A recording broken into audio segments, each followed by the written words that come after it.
उसने कहा कि मेरा फला बेटा तो सालेहीन में से होगा, दूसरा जालिम होगा, और बेटी बड़ी मालदार और दुनियादार होगी।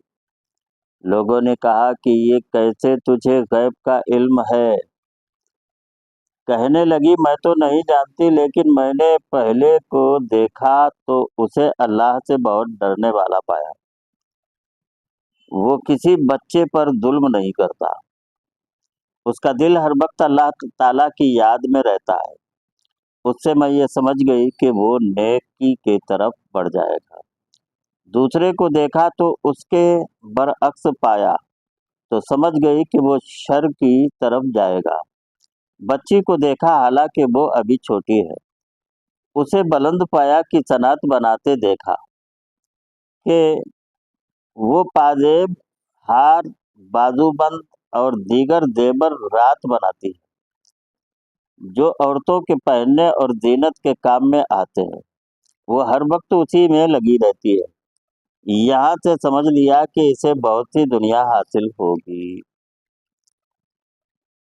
कहते हैं कि किसी ने मुझे बताया कि वो यतीम रह गया था और उसके वालिदा ने उसे रेशम के काम में लगा दिया। मैंने पेशा को अख्तियार कर लिया, मगर मुझे ये सख्त बोझल और मुश्किल मालूम होता था। हत्ता कि मैं एक दिन कुछ लोगों के पास से गुजरा जो चूने का प्लास्टर में कारीगरी और बेल बूटे बनाया करते थे। उन्हें देखकर मेरा दिल उसकी तरफ लग गया। मैंने उस दिन से रेशम का कपड़ा छोड़ दिया और उनके साथ काम करना शुरू कर दिया। उसके काम को मैंने बड़ी चुस्ती और तेजी से करता। मेरे दिल में नशात यानी खुशी पैदा होगी, तो यूं मालूम होता था कि मैं कैद से छूट कर आया हूँ। चूनाकारी का काम में मैंने बहुत आसानी से सीख लिया, फिर रेशम का काम करने का नाम भी न लिया।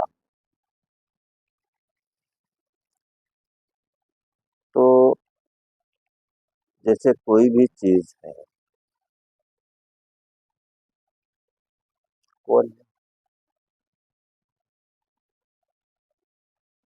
कुर्सी उधर डाल दो, यही यही यही अंदर रख दो, बुला दो उनको, बैठ दो। तो जिंदगी में इधर आगे आ जाओ वाली, आगे आ जाओ वाली। जिंदगी में कि एक वजूद है, उस वजूद में क्या क्या वदियत है, समझ में नहीं आया? उस वजूद में क्या क्या वदियत है, तो उस वजूद से वो चीज जाहिर होती है। आम का पेड़ है तो उसके अंदर वो सलाहियत मौजूद है। अब उसके बाद जो है ना, वो उसमें क्या आया है, बार, बार से कट कट कर उसमें क्या नीम की निमकौली लग रही है। क्या लग रही? अच्छा, आम के झाड़ में कैसे लगी नीम की निमकौली? तो आम का दरख्त है, उसमें बार आया, और बार आने के बाद तो उससे क्या निकलेगा? आम ही तो निकलेगा। लेकिन पहले उसमें क्या आया था, बार। बार में उसके क्या हुआ, आम कटे, और फिर उसके बाद कुछ गिर गए, कुछ रहे, और जो रहे वो उसी से मुतालिक रहे। तो उससे वो चीज जाहिर हुई, वो जो उसके अंदर मौजूद थी। गैर उसका जाहिर नहीं हुआ कि वो अंदर उसके मौजूद ही नहीं था ना। नीम इसलिए नहीं जाहिर हुआ कि नीम का जो रहता है ना, वो सब उसके अंदर मौजूद नहीं था, सलाहियत मौजूद थी, तो इसलिए उससे आम आया।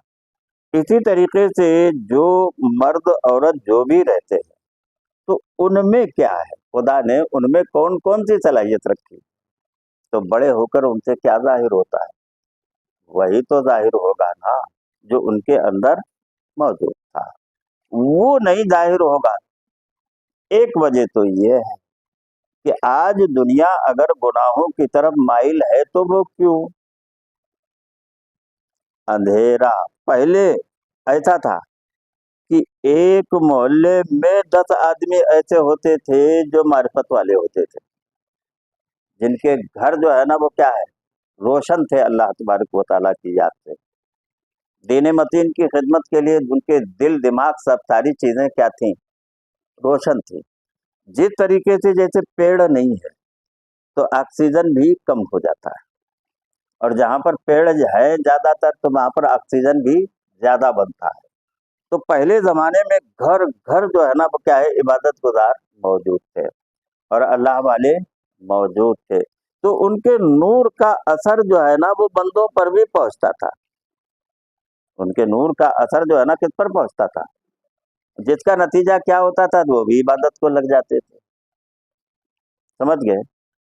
आज जमाना कौन सा है कि घर घर गुनाहों से में लिप्त है, जहाँ जुल्मत है, और जुल्मत का असर जो है ना वो पूरे मोहल्ले पूरे गांव पर हो रहा है। एक अगर गुनहगार है तो 10 गुनहगार और तैयार हो रहे हैं। क्यों तैयार हो रहे हैं? जुल्मत की वजह से। जुल्मत की, जैसे एक गुनहगार था तो एक ही था, उसका पड़ोसी भी गुनहगार हो गया। क्यों हो गया? उसकी जुल्मत की वजह से। उसका पड़ोसी था वो भी गुनहगार हो गया। क्यों हो गया? उसकी जुल्मत की वजह से। तो ये 1760 जो अगर घर खराब हुए तो किसकी बुनियाद पर, कि वहां पर नूर की कमी हो गई, ऑक्सीजन कम हो गया, नाइट्रोजन बढ़ गया। तो आज लोग